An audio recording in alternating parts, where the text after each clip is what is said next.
राम राम राम राम राम राम राम राम। सबको राम जी राम राम जी राम। भगवते नमः भगवते नमः भगवते नमः। देखो, बहुत भाग्यशाली है जो प्रातःकालीन प्रार्थना में आए हैं। नहीं तो नींद का, आलस का त्याग करना कठिन काम है। ट्रेन पकड़ने के लिए तो 2 बजे रात में स्टेशन पहुंच जाते हैं, परंतु 5 बजे की प्रार्थना में आने में जोर पड़ता है। क्यों जोर पड़ता है? क्योंकि भगवान की तरफ चलने का भी अभी उद्देश्य नहीं बना। आज स्वामी महाराज जी से पूछा गया, किसी साधक ने पूछा कि महाराज जी, मन बहुत चंचल है, मन पर बुद्धि का नियंत्रण कैसे हो? ये महाराज जी के सामने प्रश्न आया। तो महाराज जी ने कहा कि भाई, एक लक्ष्य बनाओ, एक उद्देश्य बनाओ कि हमें इस जन्म में भगवान की ही प्राप्ति करनी है, जिसके लिए भगवान ने मनुष्य शरीर में भेजा है। हमारा लक्ष्य, हमारा उद्देश्य अभी निर्धारित नहीं हुआ है, अभी निश्चित नहीं हुआ है। कभी धन चाहते हैं, कभी मान बढ़ाई चाहते हैं, कभी पद प्रतिष्ठा अधिकार चाहते हैं, कभी बेटा पोता चाहते हैं, कभी मकान दुकान चाहते हैं, और थोड़ा भगवान को भी चाहते हैं। तो एक लक्ष्य, एक उद्देश्य बनावे कि हमें तो इस जन्म में भगवान की ही प्राप्ति करनी है। सुख आवे चाहे दुख आवे, अनुकूल परिस्थिति आवे चाहे प्रतिकूल परिस्थिति आवे, हमें तो भगवान की ही प्राप्ति करनी है। महाराज जी बता रहे थे कि हम लोग क्या दशा है, जैसे कोई चौराहे पर खड़ा होकर के किसी से रास्ता पूछे कि भैया हमें रास्ता बता दो। जिससे पूछ रहा वो कहे कि आप कहाँ जाओगे? बोले कहीं का बता दो। तो बताने वाला कहेगा फिर कहीं चले जाओ। जब एक निश्चित नहीं हुआ है कि पूरब जाना है कि पश्चिम जाना है, उत्तर जाना है कि दक्षिण जाना है, तो कोई भी रास्ता पकड़ लो। एक लक्ष्य, एक उद्देश्य बनाने से हमारा 24 घंटे का भजन शुरू हो जाता है। जैसे कपड़े का व्यापारी है, अब उसके अंदर बात बैठ गई कि हमें रुपया कमाना है, तो रुपया रुपया रुपया नहीं रटता, रुपये का माला नहीं फेरता, परंतु जल्दी जल्दी स्नान करके नाश्ता बाल भोग करता है। किस लिए? दुकान खोलनी है। किस लिए? रुपए के लिए। दुकान पर जाता है, झाड़ू लगवाता है, पोछा लगवाता है, फिर हाथ पांव धो करके अगरबत्ती माचिस ले करके अगरबत्ती जला करके लक्ष्मी माता को सबसे पहले दिखाता है। क्यों? लक्ष्मी माता प्रसन्न होगी तभी तो रुपया आएगा। रुपए वाले गल्ले को खोल करके अगरबत्ती दिखाता है। किस लिए? बोलो भाई, रुपए के लिए। दिल्ली बंबई बात करता है, किस लिए? रुपए के लिए। कोई मोटा ग्राहक आ जाता है कि हमारी बेटी का विवाह है, 5-4 लाख रुपए के हमारे कपड़े चाहिए, तो बड़ा आदर करता है और बगल वाले दुकानदार से कहता है कि बाबूजी को थोड़ा नाश्ता पानी कराओ। किस लिए? रुपए के लिए। अब रुपया रुपया का माला नहीं फेर रहा है, लेकिन उसके हृदय में रुपया बैठ गया। जो काम करता है रुपए के लिए करता है। ऐसे जब साधक एक उद्देश्य बना लेगा कि हमें जन्म में भगवान की प्राप्ति ही करनी है,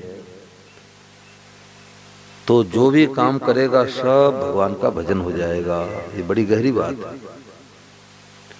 जो भी काम करेगा वो क्या हो जाएगा? भगवान का भजन हो जाएगा। करनित करई राम पद पूजा।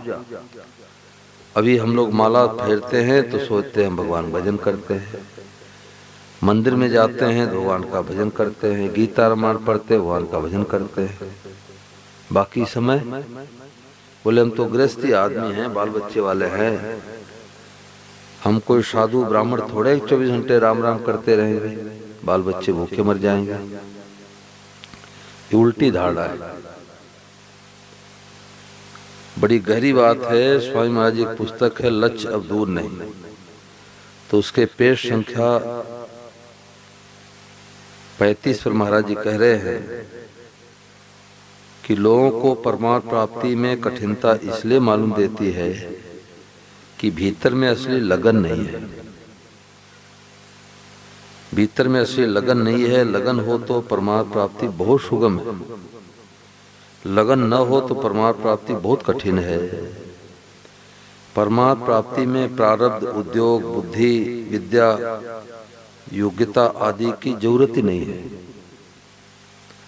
सदाचारी आदमी के भीतर भी अगर लगन नहीं है तो उसको परमात्मा नहीं मिलते, परंतु दुराचारी आदमी के भीतर भी लगन लग जाए तो वह परमात्मा की प्राप्ति कर सकता है।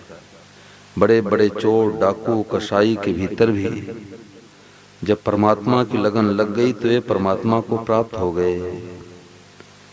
लगन हो तो परमात्मा हर एक को प्राप्त हो सकते हैं, वे तो मिलने के लिए तैयार बैठे हैं। लगन नहीं है, इसके सिवा परमात्मा प्राप्ति में कोई कठिनता नहीं है। लगन हो तो संत महात्मा भी मिल जाएंगे, पर लगन के बिना वे मिलते हुए भी काम में नहीं आएंगे। इसलिए आप सच्ची लगन लगाओ, भगवान से मांगो तो एक लगन ही मांगो। सच्चे हृदय से भगवान से प्रार्थना करो कि हे नाथ, वह लगन दो जिससे आप प्रकट हो जाते हो। तो सबसे पहले निर्णय करना है कि भाई इस जन्म में हमें भगवान की प्राप्ति ही करनी है। भगवान की प्राप्ति का उद्देश्य बना लेंगे तो गृहस्थ में भगवान मिल जाएंगे, और भगवान की प्राप्ति का उद्देश्य नहीं बनाया तो बाबा जी बन के रुपया इकट्ठा करेगा। क्यों? क्योंकि उसका उद्देश्य नहीं बना। तो महाराज जी ने कहा कि वास्तव में सबसे ऊंची वस्तु सबसे सहज सुलभ होती है। भगवान सबके लिए हैं और सबको प्राप्त हो सकते हैं। स्वयं हमने ही भगवान की प्राप्ति में आड़ लगा रखी है कि वे बैरागी त्यागी पुरुषों को ही मिलते हैं, हम गृहस्थियों को कैसे मिलेंगे?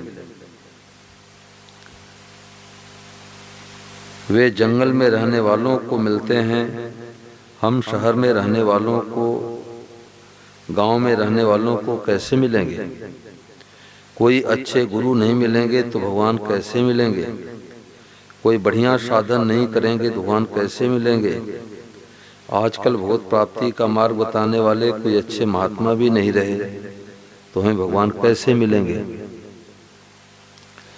हमारे भाग में ही नहीं है तो भगवान कैसे मिलेंगे? हम तो अधिकारी नहीं हैं तो भगवान हमें कैसे मिलेंगे? हमारे कर्म ऐसे अच्छे नहीं हैं तो भगवान कैसे मिलेंगे? इस प्रकार न जाने कितनी आड़े हमने स्वयं ही लगा रखी है। भगवान को हमने इन आड़ों के पहाड़ों के ही नीचे दबा दिया। ऐसी स्थिति में बेचारे भगवान क्या करे, हमें कैसे मिले? तो खास बात आज महाराज जी ने बताई, एक लक्ष्य एक उद्देश्य बनाओ कि हमें तो इस जन्म में भगवान की प्राप्ति करनी है। एक सेठ जी गए प्रयागराज, तो बढ़िया सुंदर टेंट राउटी लगा दिया, दूध की व्यवस्था अच्छी नहीं दिखी तो बेटे को फोन कर दिया, बेटा एक गौमाता खरीद के भिजवा दिया। नौकर चाकर रख लिए। आने जाने की व्यवस्था अच्छी नहीं दिखी तो कंपनी से 20 लाख की गाड़ी भेज दिया। तो 1 महीने प्रयागराज रह करके सेठ जी जब गांव पर आए तो गांव के लोग एकत्रित होके बोले, चलो भाई सेठ जी के दर्शन करने के लिए चले, क्योंकि 1 महीने प्रयागराज रह करके आ रहे हैं। कोई 3 दिन गंगा जी किनारे ठहर जाता है तो बहुत भाग्यशाली माना जाता है।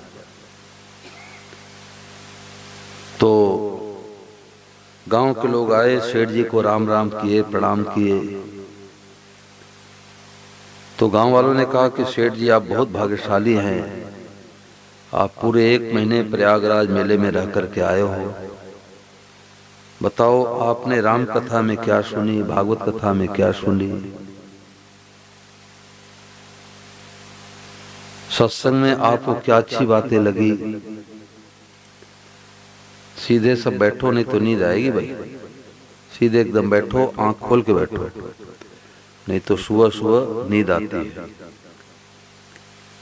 अब बारिश होवे, घड़े का मुंह उल्टा कर दे तो जल कैसे भरेगा। तो हिम्मत करके आए हो प्रार्थना में तो ध्यान देके सुनो। तो गांव के लोग कहने लगे कि सेठ जी आप बहुत भाग्यशाली हो, आप 1 महीने प्रयागराज रह के आए हो, तो दिन में कितने बार आप त्रिवेणी मैया में स्नान करते थे, गंगा जी में। राम कथा में आपने क्या बात सुनी, भागवत कथा में क्या बात सुनी।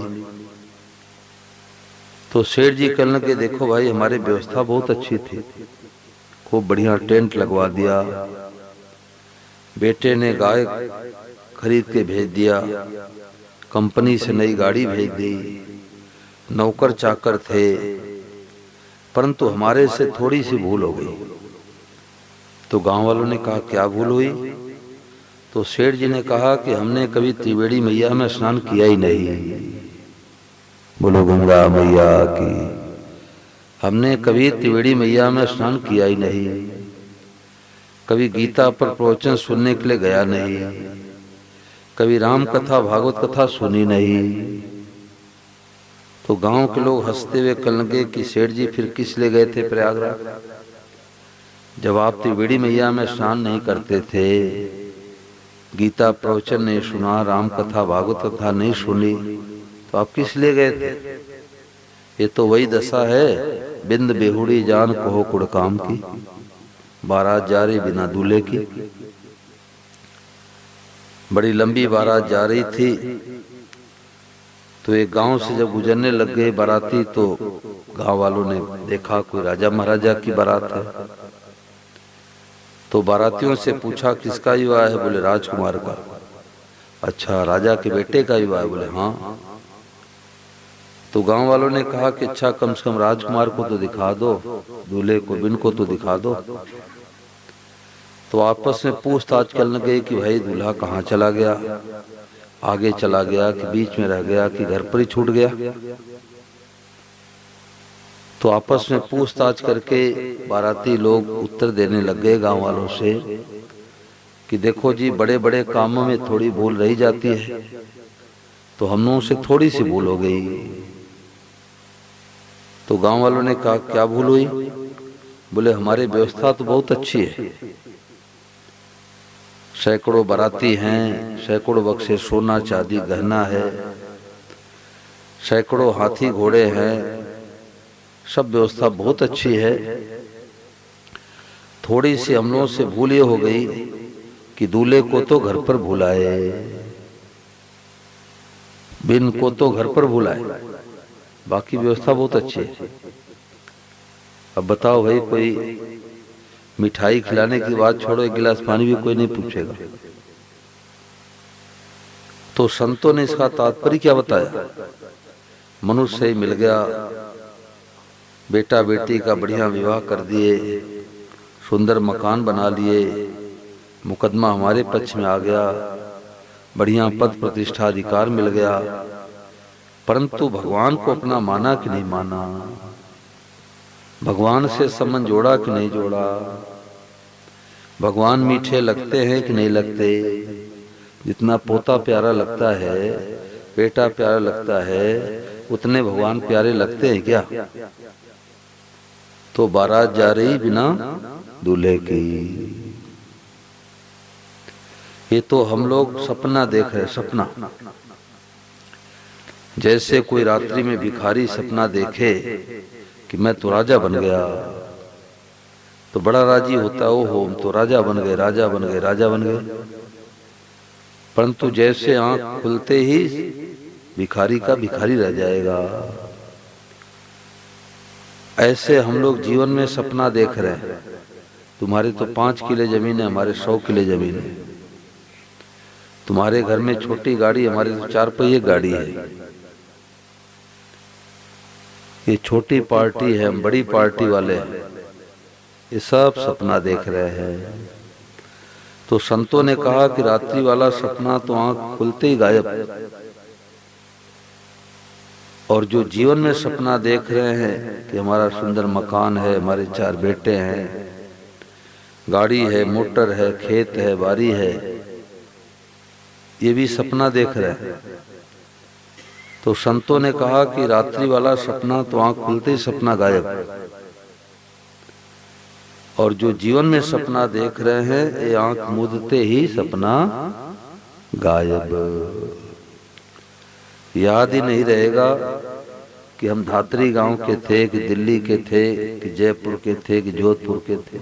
याद ही नहीं रहेगा। किसी को याद हो तो बताओ भाई कि जनक पहले हम इस गांव में थे। याद है क्या? किसी को याद है? किसी को याद नहीं है।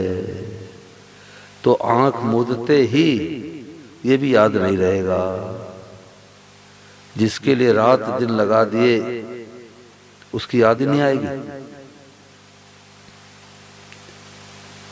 ये सत्संग क्या है? सत्संग झकझोर के जगा देता है। जो हम सो रहे हैं तो सत्संग जगा देता है, और बिना जगे दुख मिटता नहीं। एक आदमी सो रहा था तो सपना देखने लग गया कि सिंह हमारे को खा रहा है। अब चिल्ला रहा है कि बचाओ बचाओ बचाओ, और 100 फौजी आकर के बंदूक लेके खड़े हो गए। कितने? 100 फौजी बंदूक लेके खड़े हो गए। उसके दुख को मिटा सकते हैं? उसके भय को मिटा सकते हैं? 1000 फौजी आ गए, परंतु उसके भय को मिटा सकते हैं? और एक किसी ने उसको झकझोर के जगा दिया, अरे उठो, सपना देख रहे। ओहो, मैं तो सपना देख रहा था। ऐसे ही हम लोग सपना देख रहे हैं कि छोटी पार्टी, हम बड़ी पार्टी वाले। तुम्हारे घर में बाइक है, हमारे 4 पहिए गाड़ी है। तुम अपने बेटी के विवाह में 10 लाख लगाए, 25 लाख लगाए। ये सब सपना देख रहे हैं। और यमराज से दूत आते हैं, पकड़ के लेके चले जाते हैं। रोते रोते आया, रोते रोते गया। तो एक उद्देश्य, एक लक्ष्य बनावे कि भाई इस जन्म में मैं भगवान की प्राप्ति करनी है। न घर छोड़ना है, न मकान छोड़ना है, न दुकान छोड़ना है, न बाल बच्चों को छोड़ना है, न साधु बाबा बनना है। केवल भीतर का लक्ष्य बना दो, उद्देश्य बना दो कि हमें अब भगवान की प्राप्ति ही करनी है। तो भगवान की प्राप्ति का उद्देश्य बनते ही अब झूठ बोल सकते हैं क्या भाई? बोलो। नहीं बोल सकते। पहले तो खूब धड़ाधड़ झूठ बोलते थे, परंतु एक उद्देश्य भगवान की प्राप्ति का हो गया तो झूठ बोल नहीं सकते, कपट नहीं कर सकते, जालसाजी नहीं कर सकते, किसी को धोखा नहीं दे सकते, किसी का जमीन नहीं दबा सकते, किसी से 5000 रुपए लेकर के बेईमानी नहीं कर सकते। एक लक्ष्य, एक उद्देश्य बनाते। नारायण हरि लगन में ए पांचों न सुहात, विषय भोग निद्रा हसी जगत प्रीत बहु बार। स्वामी महाराज ने कहा कि भगवान की प्राप्ति का लगन लगेगी, एक उद्देश्य बन जाएगा तो 5 चीजें नहीं सुहाएगी। विषय भोग, विषय भोग उसको खारा लगेगा। निद्रा, ठीक है 5 घंटे 4 घंटे 6 घंटे सो लिया, ऐसा नहीं कि रविवार का दिन है तो 9 बजे तक सोता ही रहे।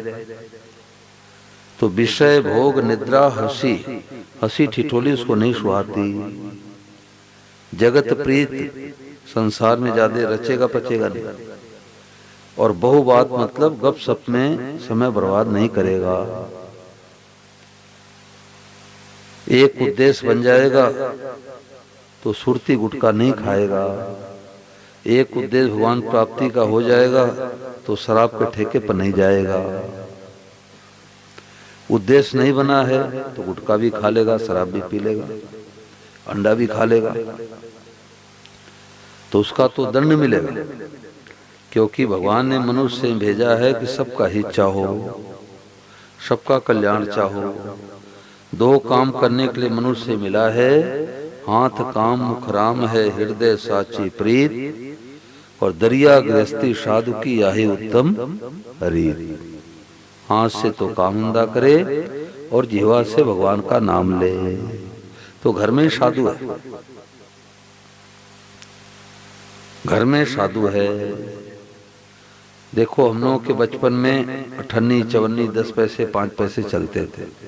पुराने लोगों को पता है रुपए में कितने आने होते थे, 16 आने। तो स्वामी महाराज ने कहा कि रुपए में 16 आना हुआ करते हैं, और एक आने में कितने पैसे होते थे, 4 पैसे। तो 1 पैसे तो क्रिया का महत्व है। हम कोई काम करते हैं तो 1 पैसा उसका महत्व है, और भाव का महत्व 3 पैसे है। यानी 1 आने में क्रिया भाव दोनों आ गया, और 15 आना उद्देश्य का महत्व है। हम कोई भी काम किस लिए करते हैं, मान बढ़ाई के लिए करते हैं कि वाह वाह के लिए करते हैं कि भगवान की प्राप्ति के लिए करते हैं। तो संतों ने कहा कि भगवान की प्राप्ति के लिए निष्काम भाव से 1 गिलास पानी या परिचित व्यक्ति को पिला दो, तो 1 गिलास पानी पिलाने से कल्याण हो जाएगा। और गांव में शहर में प्याऊ लगा दे, परंतु मान बढ़ाई भीतर में चाहे कि लोग वाह वाह करे, तो उससे उद्धार कल्याण नहीं होगा।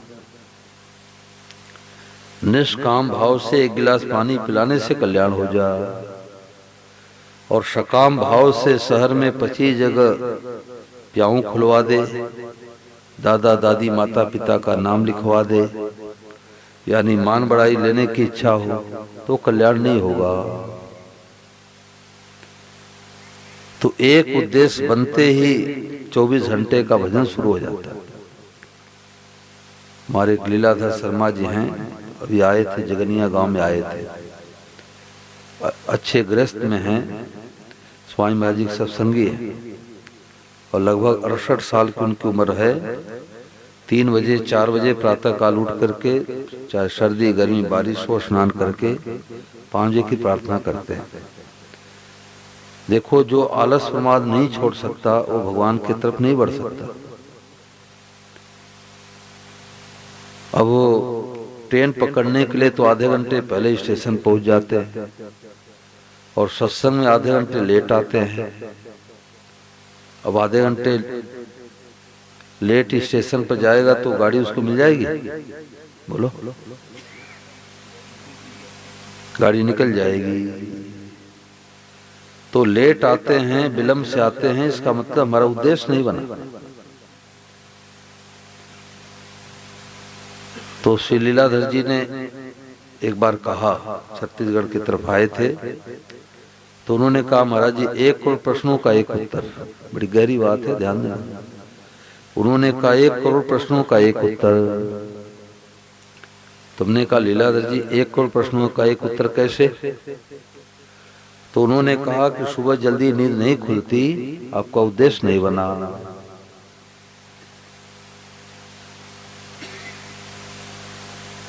माला फेरते समय नींद आ जाती है, आपका उद्देश्य नहीं बना। हमें अच्छे गुरु नहीं मिले, आपका उद्देश्य नहीं बना। आप तो ऐसे गुरु ढूंढते हो कि गुरु जी आशीर्वाद दे दे हमारे बेटा हो जाए, गुरु जी आशीर्वाद दे दे हमारे पोता हो जाए, गुरु जी आशीर्वाद दे दे हमारे रुपया हो जाए। तो ऐसे गुरु दुकान खोल के बैठे, आ जाओ हमारा चेला बन जाओ, लाओ रुपया।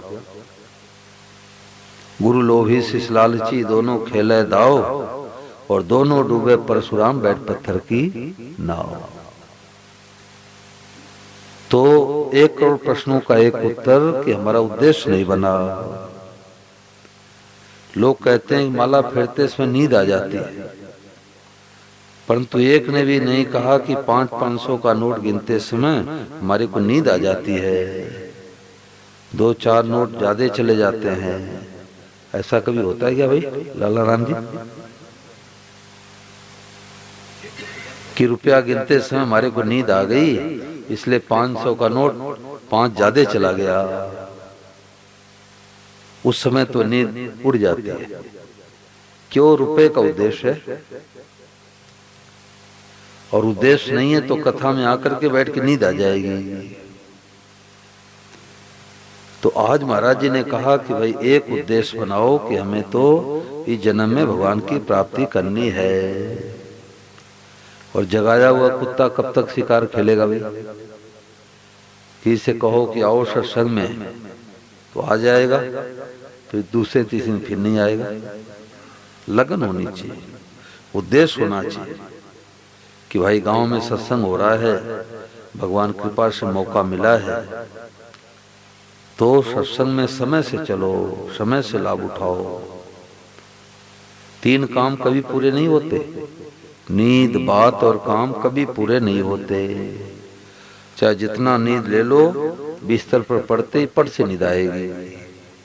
काम चाहे जितना करो, कुछ काम बाकी, कुछ न कुछ काम बाकी रहेगा। और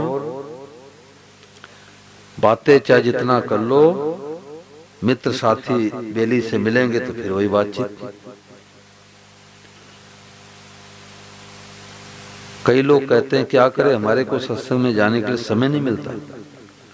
मोबाइल चलाने के लिए आधे घंटे समय मिलता है, LCD टेलीविजन देखने के लिए समय मिलता है, ससुराल में शादी है तो वहां जाने के लिए समय मिलता है, 6 घंटे नींद लेने के लिए समय मिलता है, भोजन करने के लिए समय मिलता है। अब सब काम के लिए समय है, केवल सत्संग में जाने के लिए समय नहीं है। क्यों? उद्देश्य नहीं बना। अब ये जिराना राम जी हैं, हमारे कमरे में कई बार आते हैं, तो इनकी लगन है। इन्होंने स्वामी महाराज जी का दर्शन किया है, तो इनके भीतर लगन है। अभी सिमसिया में रोजाना प्राय करके सुनते थे। तो लगन वाले को बात मिलती है। ऐसे लगन वालों के कारण से कथा मिलती है। रुपए के बल पर, संस्था के बल पर, कार्यकर्ता के बल पर कथा संग नहीं मिलती। किसी एक व्यक्ति के अंदर लगन होती है कि सत्संग मिले, कथा मिले, तो भगवान कृपा करके व्यवस्था बना देते हैं। लगन लगन लगन लगन। संतों ने कहा कि एक छोटी सी बालिका का विवाह बचपन में हो गया, पहले होता ही था, अब सरकार ने नियम बना दिया। तो छोटी सी बालिका का विवाह हुआ, तो जब बड़ी हुई तो ससुराल जाने की बात आई। तो उसकी दादी ने समझाया कि देख अब तू बड़ी हो गई, ससुराल में जा रही है, और ससुराल में जाना तो सुबह जल्दी उठना, सबको प्रणाम करना, बड़ों को झाड़ू पोछा लगाना, बर्तन धोना, समय से भोजन बनाना, पर पुरुष आवे तो मुख ढक लेना। ऐसे खूब दादी ने समझाया। तो समझा करके पूछा कि तुम्हारे बात समझ आई? तो उस बालिका ने कहा कि जो तो जाऊं तब तो, मैं तो जाऊंगी नहीं। पानी फेर दिया। ऐसे ही सत्संग की बातें कब बैठेगी? जब एक उद्देश्य बन जाए, एक उत्साह होता है, एक उत्साह होता है कि भाई संत महात्माओं की बतानी कौन सी बातें मिल जाए जिससे हमारा जीवन सुधर जाए, हमारे जीवन में उन्नति हो जाए, हमारा कल्याण हो जाए। एक लगन होनी चाहिए। लगन होती है तो संतों का घोड़ा अड़ जाता है। एक साधक था तो एक महात्मा जी की पुस्तकें पढ़ा करता था और यही मन में सोचता कि महात्मा जी कहाँ मिलेंगे, हरिद्वार जाऊं कि काशी जाऊं, कहाँ जाऊं। और वो महात्मा जी थोड़ी दूर पर जंगल में कुटिया बना के रहते थे। घोड़ा रखा करते थे, घोड़े बैठ के 10 बजे जाते, कभी इस गांव में कभी उस गांव में। तो भोजन प्रसाद भिक्षा मांग के पा लेते। गांव वाले घोड़े को चारा पानी देते। थोड़ा इक्को लौट के आ रहा है इक्को। तो एक दिन क्या हुआ कि जब महात्मा जी अपने घोड़े पर सवार हुए तो घोड़ा अड़ गया। दाएं ले जाना चाहे बाएं जावे, बाएं ले जाना चाहे दाएं जावे। तो महात्मा जी ने सोचा कि भाई हमारा घोड़ा तो आज तक कभी अड़ा नहीं था, इसमें कोई न कोई भगवान की इच्छा है। तो लगाम को ढीला कर दिए, अब बैठ गए घोड़े पर। घोड़ा जाते जाते सतगृहस्थ के दरवाजे पर खड़ा हो गया, जो महात्मा जी की पुस्तकें पढ़ा करता था। न तो महात्मा को पता कि ये जिज्ञासु साधक है, हमारे को चाहता है, और न साधक को पता कि वही महात्मा जिनको मैं ढूंढ रहा था। संत महात्मा देख करके प्रणाम किया, भोजन प्रसाद कराया, रात्रि में ठहराया, सत्संग हुआ। गांव के लोग आए, सत्संग किए। तो जब सुबह महात्मा जब सत्संग हुआ तब उसको पता लग गया कि वही महात्मा है जिनकी पुस्तकें मैं पढ़ा करता था, जिनकी खोज में था। अब खेती बाड़ी करने वाला आदमी, उस इतने पैसे नहीं, कहाँ दिल्ली बम्बई हरिद्वार काशी ऋषिकेश जाऊं। तो जब महात्मा जी को जाने लगे तो महात्मा जी ने पूछा, बेटा तुम्हारे अंदर बहुत लगन है, बहुत अच्छे जिज्ञासु हो, साधक हो, तो तुम्हारे मन में कोई जिज्ञासा हो, तुम्हारा नाम पता ठिकाना लिख लो, हमारे को पत्र लिख देना, मैं आ जाऊंगा। तो साधक ने कहा कि महाराज अभी आपका आना कैसे हुआ? बोले अब की बार तुम्हारा घोड़ा अड़ गया था। बोले दोबारा फिर आपका घोड़ा अड़ जाए तो आ जाना। इसका मतलब क्या हुआ कि साधक के अंदर उत्कट अभिलाषा होती है तो संतों का घोड़ा अड़ जाता है। संत महात्माओं की अच्छी पुस्तकें पढ़ने को मिल जाती है। फल जब पक कर के तैयार हो जाता है तो फल तोते के पास नहीं जाता, तोता फल के पास आता है। ऐसे ही हमारे अंदर उत्कट अभिलाषा लगती है, लगन लगती है तो संतों का घोड़ा अड़ जाता है। भगवान संत महात्माओं को भेज देते हैं और बिना सत्संग किए तो जीवन में अंधेरा है। हम किस लिए आए हैं, क्या करना है, क्या नहीं करना है, कुछ पता नहीं है। गंगा गए तो गंगादास और जमुना गए जमुनादास। तो खास बात आई कि मन की चंचलता पर बुद्धि का नियंत्रण कैसे हो, ये प्रश्न आया। तो स्वामी महाराज ने कहा कि एक लक्ष्य बनाओ, एक उद्देश्य बनाओ कि इस जन्म में हमें भगवान की प्राप्ति ही करनी है। तो एक लक्ष्य, एक उद्देश्य बनाते ही गृहस्थ में रह करके भी हमारा 24 घंटे का भजन शुरू हो जाएगा। बोलो गिरधर गोपाल की जय।